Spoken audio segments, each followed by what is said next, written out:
สบายดีตุลีสบายดีแซบแล้วก็มีเอฟซีมานำเอฟซีมาหาแต่เศร้าสบายดีอายุไอไอบุญโยอันนี้เจ้าเคยเห็นตุลีอยู่บ่แต่ย่านสิบ่เคยเห็นตุลีติพอเรามาลาวมาลินลาวหลายเดือนแล้วนี่นะบ่อันนี้ไอ้แซบอันนี้ไอ้แซบตุลีอยู่ในพุ่นเจ้า ชิของให้เด้ นี่ โอ้เจ้าเห็นอยู่เนาะนี่ เอาอย่างว่ามาหลายทุกเพลงดูสบายดี สบายดีสบายดี นี่เห็นตุลีอยู่เนาะ พวกเจ้า เออ มาสร้างวันที่8 โอ้อยู่บ้านที่วอชิงตันบอก วันที่8แม่น มาเฮ้ยเราบอกมันเลย นั่นพูดนะ ไปเมืองไทยไปเมืองไทยอาทิตย์นึง ว่า ก็คงไม่ ว่าเศร้ารถแล้วหลอกคนเดียว ไปเมืองเฟืองเมืองเบียงคนเดียวมันสิไปม่วนแนวนั้นเนาะมันสิไปม่วนแนวนั้น อย่างนี้โอ้โห เอาตอนนั้นเจ้าอยู่ลาวไดเจ้าก็เบิ่งสมองตอนนั้นอยู่ลาวอ่ะคืออยู่อเมริกา เอาเลย อยู่ลาวก็เบิ่ง YouTube เฉยว่ะ นั่นแหละชอบค่อย โอ้ มันไปปากสั้นน่ะนะบ่แม่นไปปากสั้นปากเซ เออ ไปปากเซค่อยก็เบิ่งใน YouTube กันนะในน่ะสองค่อยเลยในแล็ปท็อปค่อยน่ะ เออ ก็เห็นอยู่เจ้าเอามาแถวนี้น่ะ เดินเด้อ ห้องนี้ก็รักเจ้ากระท่ายเบิดแถวนี้น่ะ โอ้ บ่เห็น ตุลีอันแฟนเด้ตุลีโอ้โอ้เฮาผิดหมดเลย เขาแล้วแม่หมดแล้ว คือว่าเธอเราสิมานี่เพราะว่าเฮาสิไปพี่กลับคืนเวียงจันทน์เออ เราค่าเฮ็ดเรียกอยู่ได้ยังตำผมอันนั้นตำเพชรอยู่ เอาคือผิดพลาดหน่อยหนึง ตำเพชรอยู่ มันคนละทางซั่นนะ ไปแล้วผู้สาวน่ะ เพื่อนหมดแล้วเว้ย โอ้ผู้สาวก็ได้มาอยู่นะ คือก่อนว่าเฮาสิไปไสดียังวางแผนก่อนซั่นนะ บอก นี่ไส แม่หมด ไสส่วนหมึงเนาะเอารถเบนซ์เข้าเมียน ว้ายรถเบนซ์ S Class คุณได้ดิ โอ้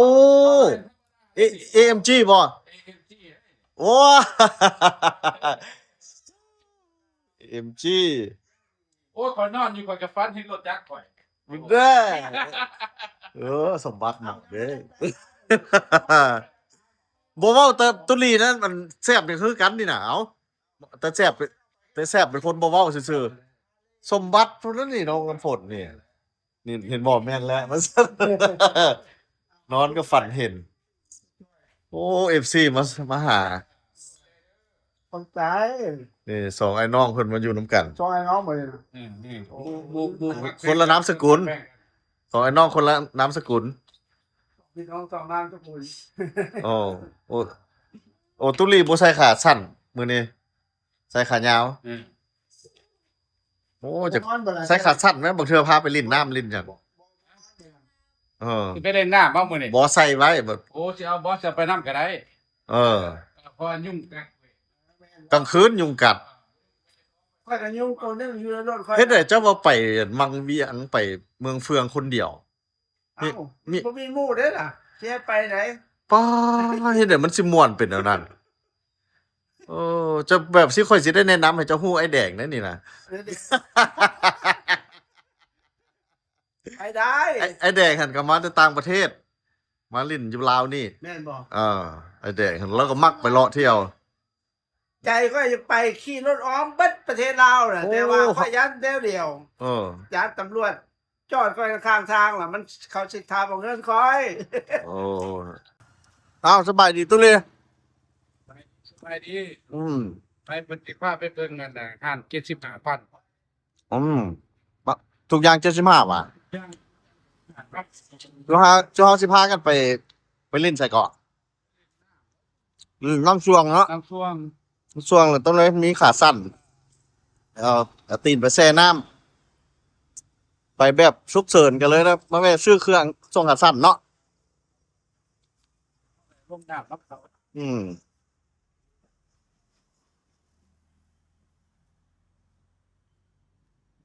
หมายอยู่ราคา12ด้วยเนี่ย ให้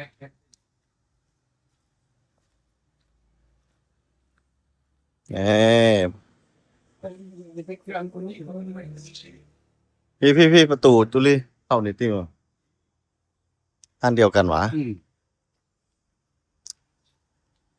โคตรเดียว แล้วปลดเกือบอยู่ลาวสุด เข้าไปอยู่บอก นั่งนี่ก็ได้เฮา นั่นนี่หรอ ยืนนี่ก็ได้ อันนี้มันมีในเครื่องผู้หญิงที่เก่าอยู่ได้ นี่ งามได้ล่ะ75 บาท มันแม่นบ่75 แม่นแหละ ก็ย่านไก่นี่เดี๋ยวคืองานด้วยตุลีลงแม่นบอลแถวนี้คือมาคุ้นๆแถวตุลีเขาเคยมากันตอน เราเคยมาแล้วทั้งลุมมาเด้บอลไปซื้อหมอซื้อหยังอ่ะเด้ อืมเนี่ยอยู่ใกล้ๆนี่นึงเลยซื้อข้าวกับอยู่หั่นเด้อืมว้าวว้าวสบายดีพากันไปลงไปเบิ่งดูเพิ่นเชิญเลยสองคนนี่มานํกันอยู่บ่อนนี่นะ สบายดี FC มาหาพา FC ออกไปลิ้นน้ำเลยซะเป็นไผอยากมาหยามไอ้ลัดมาได้เด้ออยู่ประเทศลาวแล้วก็เขาก็ไปเลาะลิ้นน้ำกันนี่เด้สวนหมู่สวนคูย่างเลาะลิ้นเนี่ยนี่อากาศร้อนเขาก็มาขึ้นถึงลิ้นน้ำเด้เพิ่นมีร้านอาหารอยู่ เลิกคนนี่นะเลิกของ บ่เอาแช่น้ำถามเพิ่นดูมีบอลแช่น้ำบ่มีบอลตีนแช่น้ำบ่ใส่ เลิกของ เออ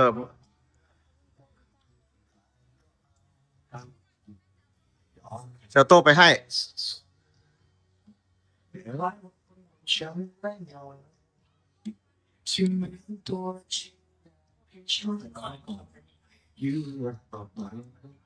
โอ้ฝักนอ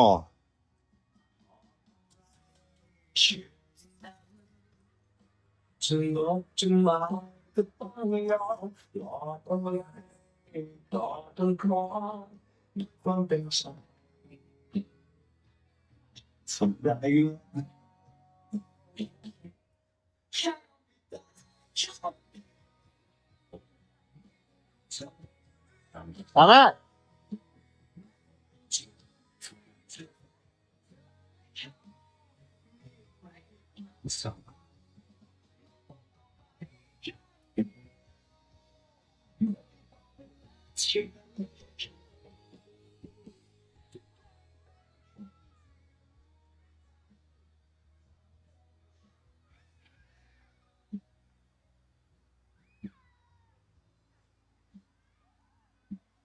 ตุลี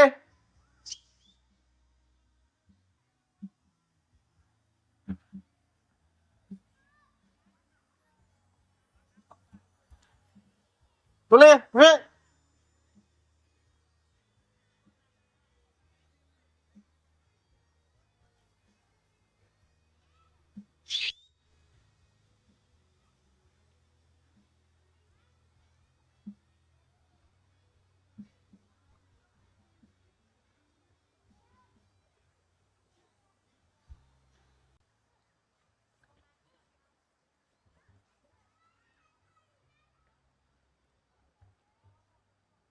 บอกแม่ค้าแน่เขานั่งนี่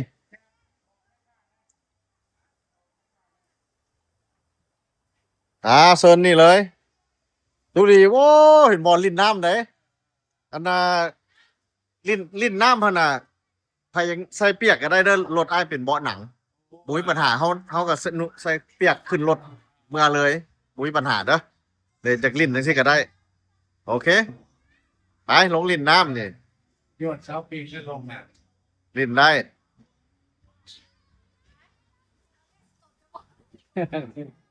นี่ชักหมอแถวนี้ผมดีอีก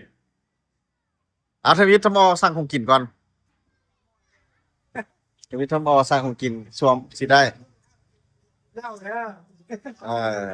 ผู้ใดครับผู้ใดบ่ได้ครับโดนกินได้ น้อยมาสั่งของกินเลยเด้อ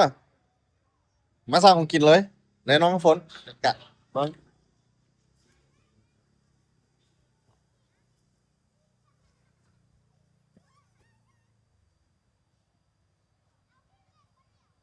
ตอนลิ้น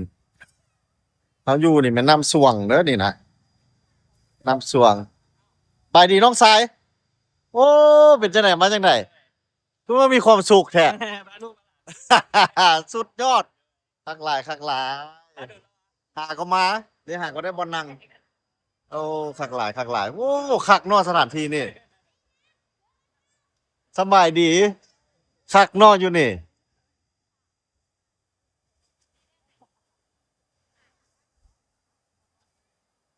เฮ้ยเพิ่นปล่อยน้ำออกมาจากเขื่อนอยู่หันเออเว้ยนั่งแล้วเอาตีนแช่น้ำ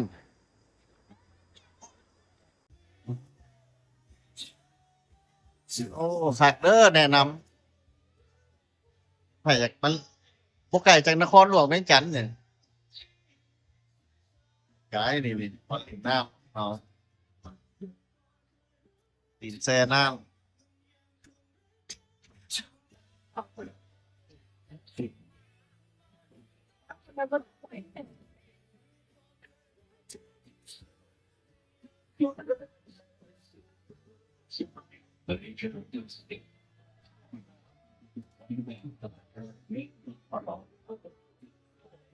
งานเป็นอยู่นี้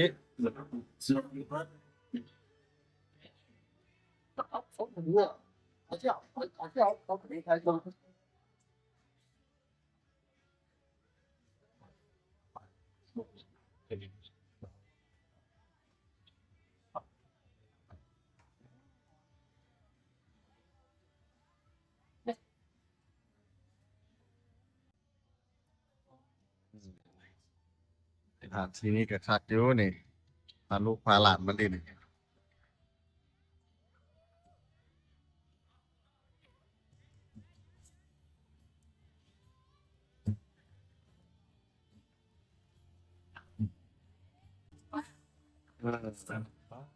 หัวใจห้ามใจฝันผิดลอยทางฝันฝัน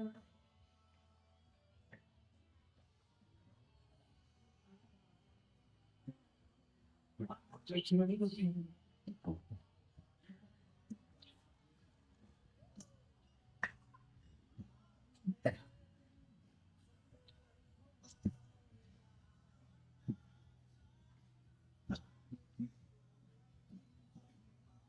ไปนอกเมืองครับ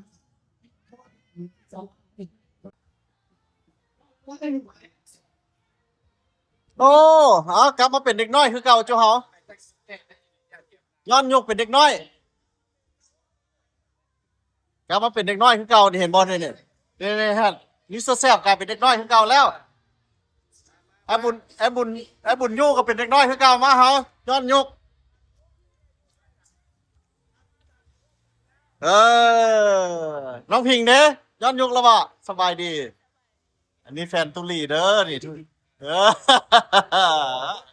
หมดโลกผู้หมดพ้นตุลี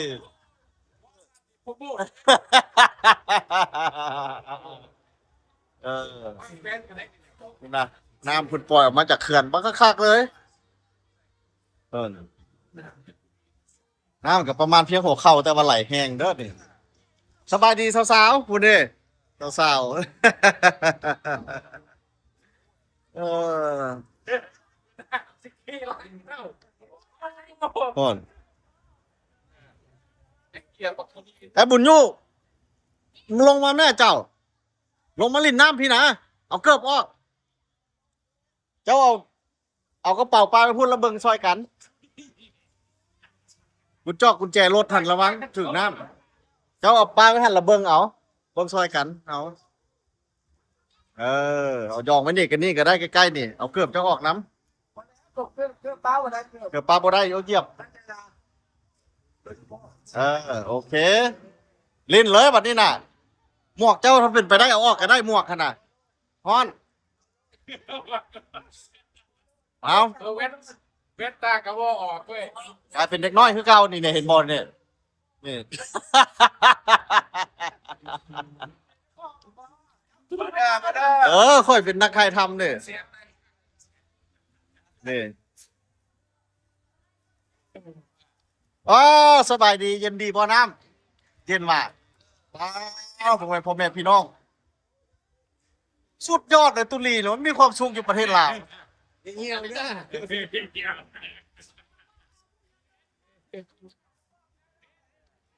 นี่พวกเราพูดเอง ปล่อยลงมาแม่คนตายก่อน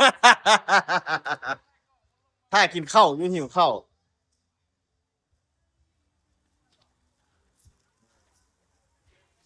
เจ๊บอ อ๋อ เราจับจนเจ้าปลาตัวใหญ่มันเข้าไปจับปลา เดี๋ยวนี้กินอาหารว่างท่าก่อนเนาะสร้างคงกินยังบ่มาเถอะพากันลงลิ่นน้ำน้อยหนึ่งพากันหิวขึ้นมาแล้วบัดนี้นะพอกินบ่งอกท่าก่อนนี่นะเดี๋ยวในอ้ายใหญ่เขาไปเจ้าไปเป็นวังเวียงไปกับไผ เดียว เมืองเฟืองอะนะเจ้าไปผู้เดียวว้า มองจะปล่อยนั้นไปได้ ไปอันไปจักมื้ออยู่อันเมืองเฟือง ลองไปบ้างเลี้ยงบอกว่าเบื่อ ไปวังเวียง สองคืนออกมาแต่บางเลี้ยงเราแวะเมืองเฟืองเคยเห็น เมืองเฟืองก็ไป ไปเมืองเฟืองแหละมาแวะไปนอน โอ้ โอ้ทาง งามบ่ ฮะ ทางดีบ่เมืองเฟือง กับค่อนข้างดีอยู่หน่อยค่อนข้างดีอยู่แต่ว่าร ถเก่งค่อยไปได้บ่ ก็บ่มีปัญหาแต่รถฮอนดีรถอันนั้นเซนต้าเฟ่เขายังไปได้ อ๋อ เก่งจะบ่มีปัญหาดอก โอเค แต่ว่ามันก็มีกลุ่มอยู่บางช่วงมีกลุ่มนี้นั้นอยู่ อ่า นี่จะไปได้รถเจ้าบ่มีปัญหารถเจ้าจักพันไมล์ละจักพันกิโลละ กับเติบหนึงอยู่ ผมเกี่ยวเครื่องจักรคนที่โตโยต้ามันไปได้ โตโยต้านี่เช็คสองรางเปลี่ยนน้ำมันเครื่องเรียบร้อยนี่เลยเอานักเดินทางไกลเด้วันที่27 28ได้บุญบังไฟ มีผู้ ทีมงานเขานัดกันบักหลายคนที่ไปนี่เด้ไปเจอกันอยู่พุ่นแต่โดนเติบแล้วติดก็2 ชั่วโมงบ่ได้ล่ะ เออ รักษาเอาต้อง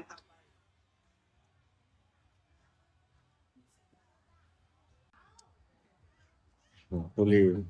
นี่มั มาน เด้อมาเด้อมาเด้อตัวปูได้นี่นะก็ปูดิบ ตำกระปูทะเลที่ทะเล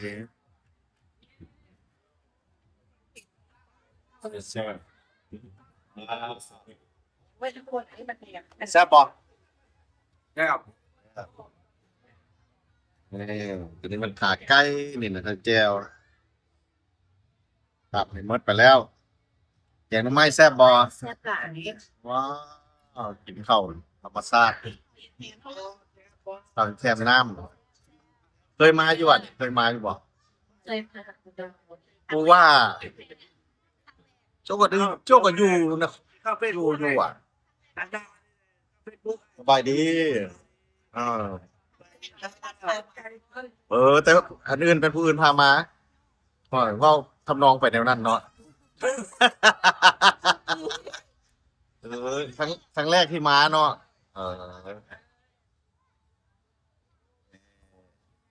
สิได้เพิ่น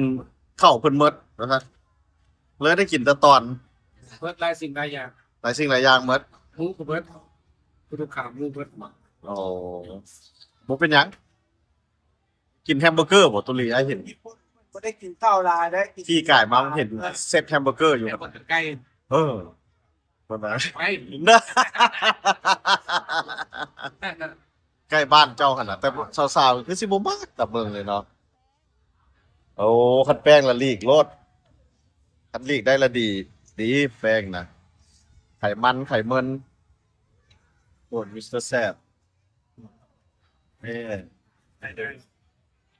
คุณอ่ะไอ้ใหญ่เอาไอ้ใหญ่มาหยามมือนี่น่ะ มาตลาดไหนก่อน มาตลาดไหน วอชิงตัน วอชิงตันดีซีคืออันสเตท เต้น โอ้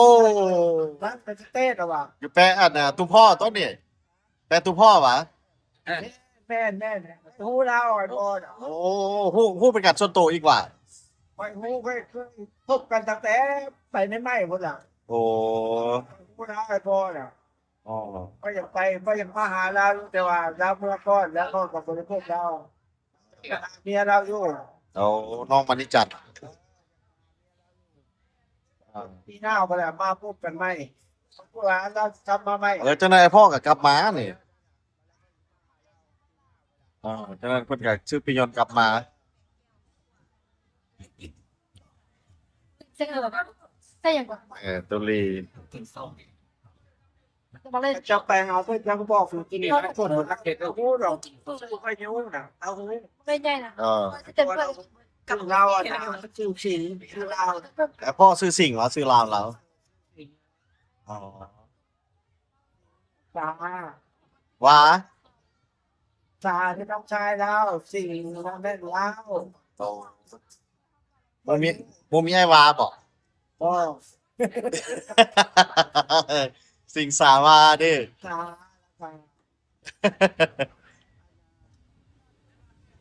ยังอ่ะนะมึงได้กับคุณนะแต่เราก็เป็นพี่น้องกันแล้วล่ะเจ้าหน่อยพี่นายพวกพี่น้องกับเจ้า อ๋อโอ้ตุลีแซ่บเด้อนี่ตุลีนี่สุเทื่อนี่เอาแตะข้าวจีปาร์ตี้มาให้เรากินเด้เปลี่ยนบรรยากาศเนาะบ่หรือว่าบ่ได้กินดนแล้วขึ้นฮอดข้าวจีปาร์ตี้อยู่บ่ ตอนนั้นไปหาข้าวจีปาร์ตี้ไปพร้อม แต่ช่วงหลังๆมานี่ข้าวจีบ่ไปปาร์ตี้บ่ข้าวจีบ่ได้เอาข้าวจีปาร์ตี้ไปให้กิน บ่เป็นหยังร่องแนวนี้ถึง พามากินแนว อาหารใหม่ พามากินแนวใหม่บัดนี้นะ แนวใหม่ ครับ เปลี่ยนก็ดีคือกัน เออตุลีว่าบอกปาร์ตี้มาก็ได้เพอเอาไปให้หลายเทื่อแล้ว เห็นบ่เนี่ย พามากินแนวอื่น ตอนซอมันบุกเลยซอให้แม่ทานเห็น ใส่ นี่ค้ากันเนี่ย ย่ำฟวบเลยนั่นน่ะ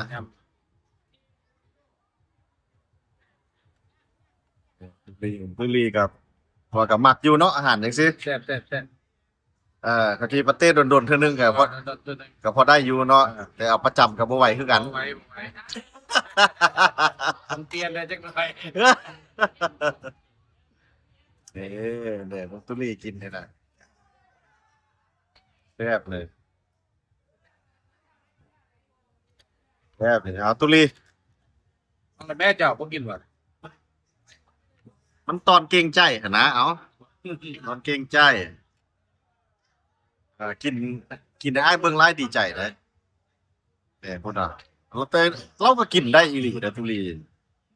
เอาให้เราก็กินให้เบิ่งบ้วยๆเลยนะเห็นบ่เนี่ยบ่แม่นตังเว้าเห็นบ่จับแจ่วเนี่ยแซ่บ แม่ เนี่ย นี่ นี่ ได้ เลย ก็พูดได้สุดตัวนี้นะไปร้านอาหารได้ให้คือกันเลย อ้าว สุดตัวนี้นะ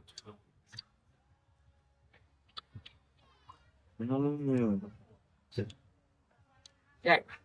ครับ เกี่ยวกิ้ง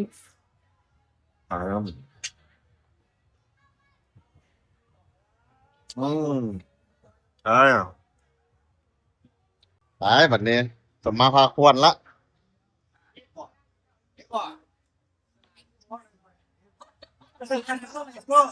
เจ๊ตุลีมาเงาะทางด้านทำมาเงาะตุลีเป็นห่วงมาเงาะตุลีบ่ให้ดอกเห็นบ่การยืนให้น้ำพุ่นยืนให้น้ำมาเงาะให้บ่ได้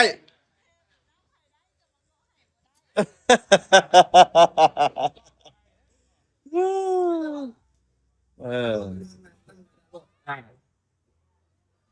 ได้มุ้ยไผ่ลืมอย่างแล้วเนาะเบิ่งดูโอ้ลืมอย่างแล้ว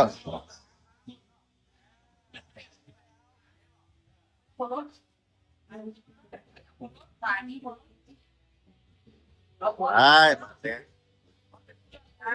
ใส่หมวกขวาเดียวหูบอกเนี่ยเอายัดปาก ใส่มีไผ่ซื้อแซ่บอยู่แถวนี่เนาะ แซ่บ โอ้แซ่บเนาะเราว่าแซ่บอ่า แซ่บ โอ้ว่าซื้อต่างประเทศซื้อแซมแต่ซื้อเหล้านี่แซ่บ เอาพากันมาแต่อ่างน้ำนั่นเนาะน้ำสวงจนเฮาไปกำลังกลับห้องแถวตุลีอ้าวพากันกินข้าวน้ำสวงเรียบร้อย มาส่งทีมงานเฮาส่งไอ้บ่าวตุลีกับมิสเตอร์แซ่บปุ่นน่ะน้ำบักเงาะ โอ้ขอบใจหลายๆนะบอกเงาะติดมืออีกแก เงาะแซ่บเป็นบ่ แซ่บเดี๋ยวอาจไปลองซีมมือเห็ดแซ่บ อันนั้น คันว่าบ่อันนั้นบ่หยุดถึงก็สิเบิดแน่น่ะ อื กิน ม จนสิเบิดเว้ย มาเงาะนี่ได มื้อว่ากินจนสิเบิด แบบกินแบบหยุด หยุดบ่ได้ หยุดบ่ได้เนาะมาเงาะ คือกันกับแกในแตงโมหั่น คือ ล่ะ ท้องบ่เต็มจักเทื่อว่ะ ซองบ่เต็มจักเทื่อ โอ้กินได้เป็นโล โอ้บ่ว่ากลัวโลแล้วมัน3โลพุ่นน่ะ เอามาหั่น6โลอ้ายเอามาหั่นทงละ3โล เก่งโลแม่นบ่ เหลือเท่านี้6โลเหลือเท่านี้ แล้วเท่านั้นก็คือเราแหละอันนี้มันสัมพีได้3โลหั่นน่ะ อืม วันนี้2อัน โอเคเด้อช่วยกับสิกลับแล้วบัดนี้ ขอบใจไอ้รัดใจดี อ่า คือหามาเล่นน้ำใหม่ เจอกันใหม่ ขอบใจหลายคันบ่มีเจ้านี่ก็แปลว่าบ่ได้ไปทางใดกันนี่น่ะ โอ้ยมาสร้างว่าเฮ้ย มีแต่ใจรัดใจดีพาไปเล่นหันเล่นนี่ พาไปเนาะ โอเค ขอบใจหลายๆเด้อ ทีหน้าที่ได้สร้างแผนอีก โอเค โอเค อ้าว โอเค อ้าว บาย